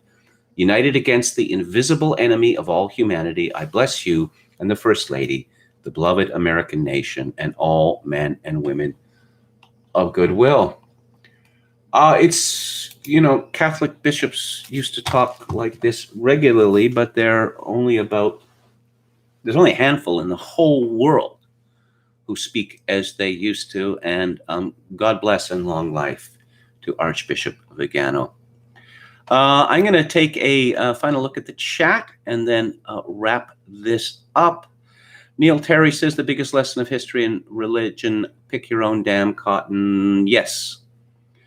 Apart from moral considerations, slavery has incredibly distorting effects on the economy because essentially it is a way for employers not to hire their own people, but to hire or to enslave or virtually enslave people who will work for less and who will accept bad treatment thereby.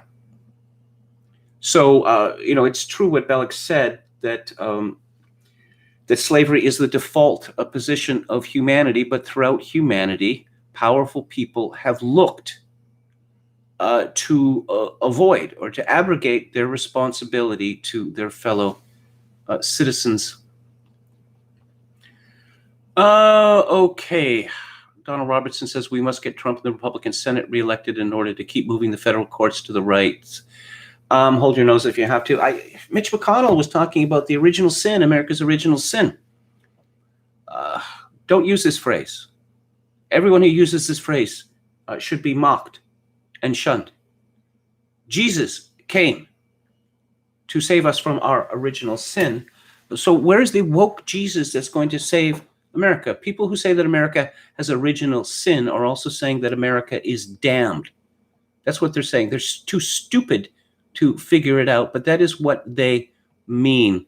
Who were you just reading? It was Archbishop Vigano, the letter that he sent to President Trump, which you can find in full on the LifeSite News site. It's been published many other places as well.